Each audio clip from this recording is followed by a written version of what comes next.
আমরা আমাদের প্রিভিয়াস ভিডিওতে দেখেছি কিভাবে মাইক্রোসফট এক্সেল ব্যবহার করে আমরা লিনিয়ার প্রোগ্রামিং জনিত সমস্যাগুলো সলভ করতে পারি।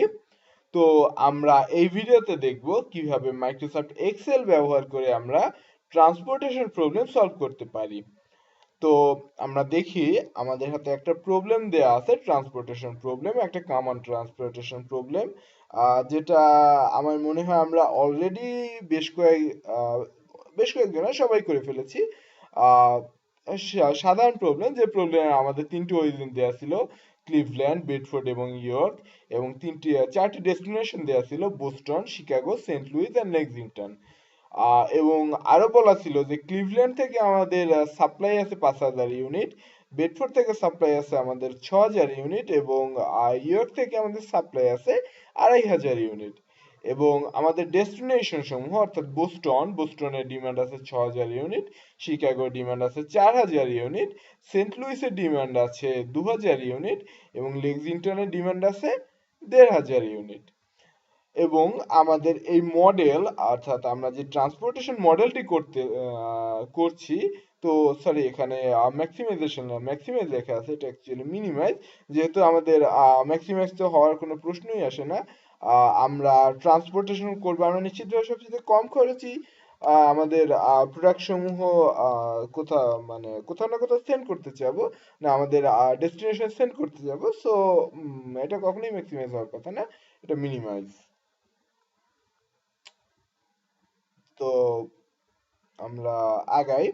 তো আমাদের মিনিমাইজ টোটাল কস্ট, তো আমাদের কস্ট মিনিমাইজ করে দেখাতে হবে যে হ্যাঁ, আমরা যদি কোন অরিজিন থেকে কোন ডেস্টিনেশনে যে আমরা প্রোডাক্ট সাপ্লাই করলে আমরা আসলে আমাদের কস্টকে মিনিমাইজ করতে পারবো। তো আমরা আমাদের প্রবলেম সলভ শুরু করি। তো আমাদের প্রথমে যেটা করতে হবে সেটা হচ্ছে আমাদের আহ, আমরা এই অংশটুকুকে কপি করে ফেলি। জাস্ট এই অংশটুকুকে কপি করে পেস্ট করব, এবং আমাদের এই যে যে ঘরগুলো ফিল আপ করা আছে, এই ফিল আপ করা অংশটুকুকে আমরা ডিলিট চেপে বাতিল করে দেব। ডিলিট প্রেস করি, দেখুন আমরা এটাকে ক্লিয়ার করে ফেলেছি। তো এখন আমরা আমাদের কাজ শুরু করব। আমরা একটু বাড়িয়ে দেই যেহেতু আমাদের দেখতে সমস্যা হচ্ছে। সরি।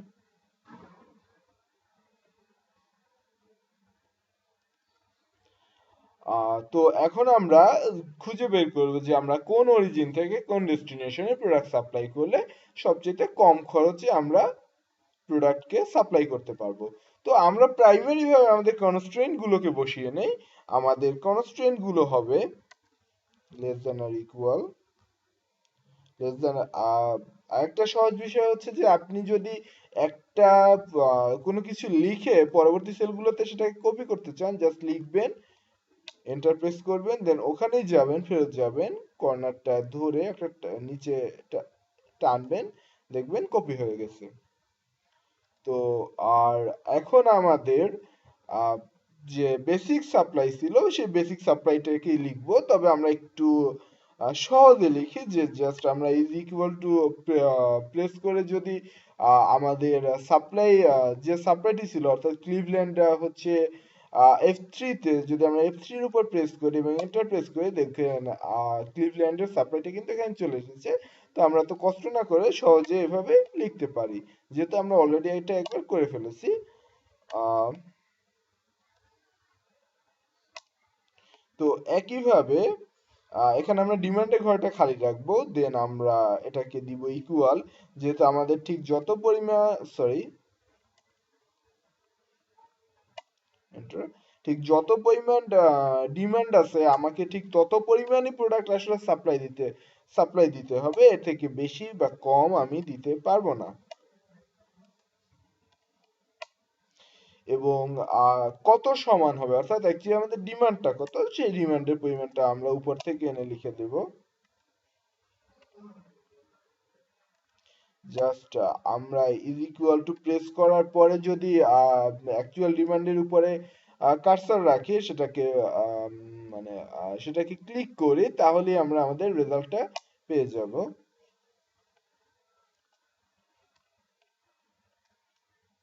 ওকে, আমাদের প্রাইমারি কাজ শেষ।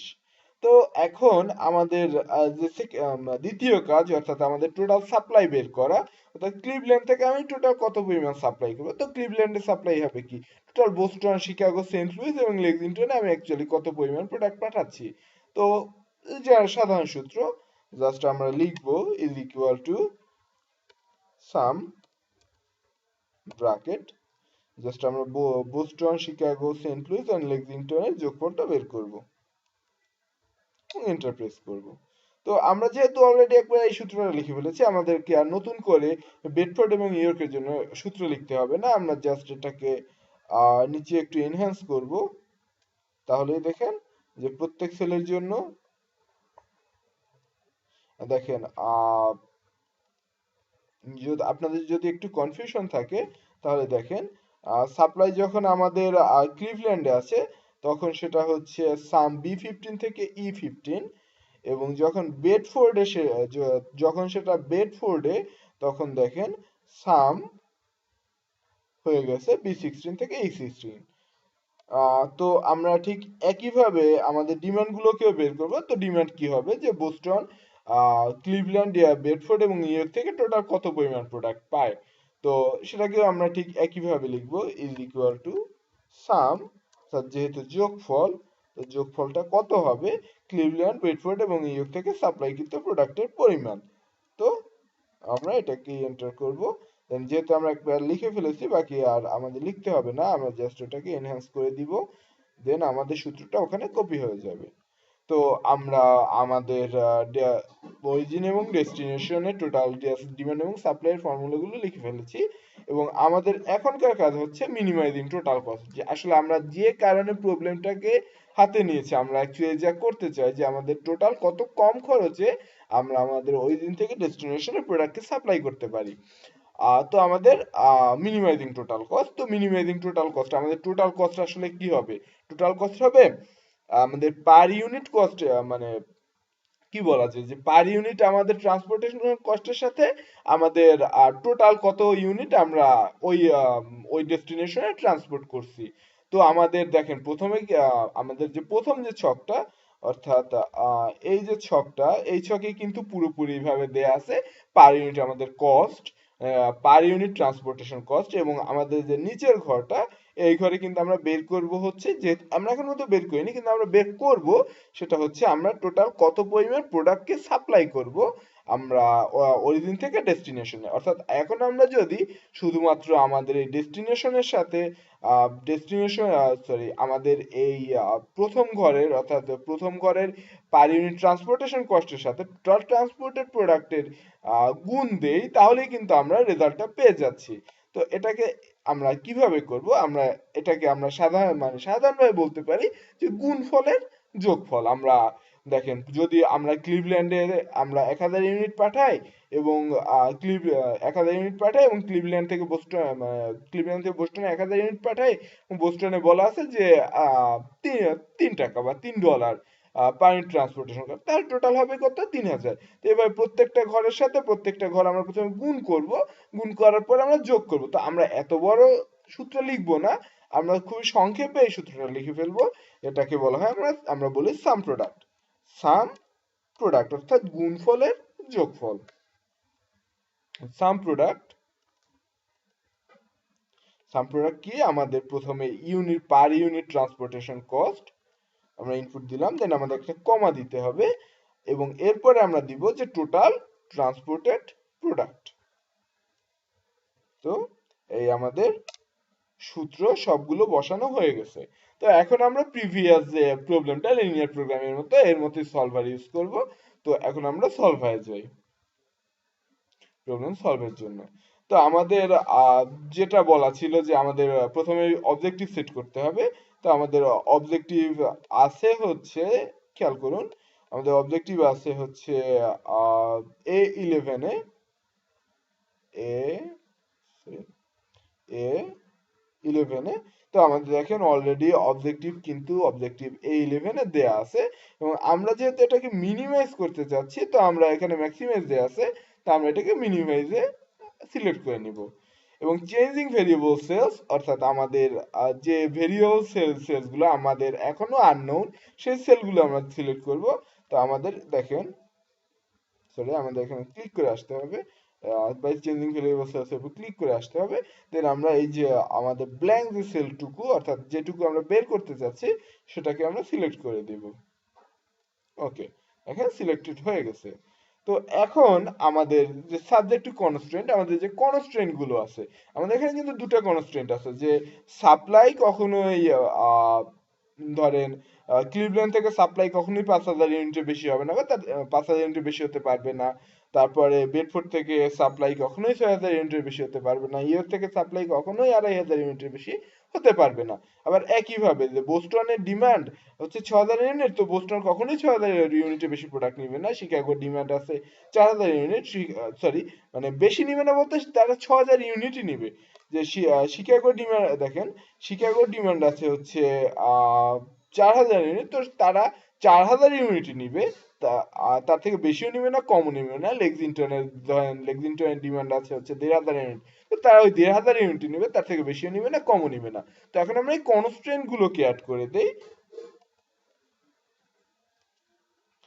কনস্ট্রেন্ট গুলোকে প্রথমে অ্যাড করার জন্য জাস্ট দেখেন আমাদের এই যে সাপ্লাই, তো সাপ্লাইটা কি হবে, সাপ্লাইটা হবে is less than or equal আমাদের যে অ্যাকচুয়াল যে সাপ্লাই তার থেকে মানে বেশি হতে পারবে না, যে তার সমান অথবা তার থেকে কম, তার থেকে বেশি হওয়ার সুযোগ নেই। সরি, আমাদের এখানে একটু প্রবলেম হয়েছে, আমরা এটা ওকে, এবং আমাদের এই কনস্ট্রেন্টটা দিয়ে দিলাম। তো আমাদের আরো একটা, যেহেতু আমাদের আরো একটা কনস্ট্রেন্ট আছে, তো আমরা অ্যাড প্রেস করব। তো আমাদের এই কনস্ট্রেন্টটা হচ্ছে ডিমান্ডের কনস্ট্রেন্ট। তো ডিমান্ডের কনস্ট্রেন্ট হচ্ছে এই সেলটাকে সিলেক্ট করলাম, প্লাস আমাদের আমাদের এখানে যেহেতু সমান, যে আমরা যা ডিমান্ড আছে তাতে কমও নিবে না, তারা বেশিও নিবে না, তো আমরা এটাকে লেস দ্যান ইকুয়ালটাকে সমানে ট্রান্সফার করে নেই এবং কনস্ট্রেন্ট গুলো বসাই। তো কনস্ট্রেন্ট আমাদের এখানে সিলেক্ট করে দিয়ে দিলে এটা হয়ে যাবে। তো আর দেন আমরা ওকে প্রেস করি। তো আমাদের প্রাইমারি কাজ শেষ। দেন আমাদের জাস্ট দুটো কাজ করতে হবে, যে এখানে make constraint variables non negative, এটাকে জাস্ট চেক ইন করে ইয়েস করতে হবে, যেহেতু আমাদের সাপ্লাই আসলে কখনোই নেগেটিভ হতে পারবে না। সাপ্লাই কিভাবে নেগেটিভ হবে, সাপ্লাই হয় জিরো হবে, নতুবা সাপ্লাই হবে, এর তো জিরো হওয়ার কোনো প্রশ্নই আসে না। এবং জিয়া যদি নন লিনিয়ার দেওয়া আছে, এটাকে আমরা সিমপ্লেক্স করবো, যেহেতু আমরা আসলে আমাদের ম্যানেজমেন্ট সায়েন্স কোর্সের প্রায় সবকিছুই লিনিয়ার প্রোগ্রামিং মেথডে করছি। তো হ্যাঁ, আমাদের মোটামুটি সলভ বাই কাজ এখানে শেষ। আমরা এখন জাস্ট সলভ প্রেস করি, দেখুন আমাদের রেজাল্ট দিয়ে দিয়েছে। এই যে আমাদের maximising total cost, maximising total cost দেয়া আছে $39,000, এবং আমরা কোত্থেকে কোথায় কতটুকু পাঠাবো, যে আমরা ক্লিভল্যান্ড থেকে বোস্টনে পাঠাবো 3,500 ইউনিট, শিকাগোতে পাঠাবো 1,500 ইউনিট, সেন্ট লুইস এবং লেক্সিংটনে পাঠাবোই না, বেডফোর্ড থেকে শিকাগোতে 2,500 ইউনিট পাঠাবো, সেন্ট লুইসে পাঠাবো 2,000 ইউনিট, লেক্সিংটনে পাঠাবো 1,500 ইউনিট, এবং ইয়র্ক থেকে বোস্টনে পাঠাবো 2,500 ইউনিট, এবং এই শেষ। তো আমরা আমাদের সলভার ইউজ করে আমাদের ট্রান্সপোর্টেশন প্রবলেম সমাধান করতে পেরেছি। খুব সহজেই আমরা প্রবলেমগুলো আসলে সমাধান করতে পারি, এবং পরবর্তীতে যে যদি আপনারা এটাকে ঠিকভাবে বুঝে থাকেন, তাহলে আমাদের যে পরবর্তী সমস্যা অ্যাসাইনমেন্ট প্রবলেম, এটা মোটামুটি আপনারা অলরেডি 80% পেয়ে গেছেন, জাস্ট 20% এক্সট্রা আপনাদের কাজ করতে হবে ওই প্রবলেমটির জন্য। ধন্যবাদ।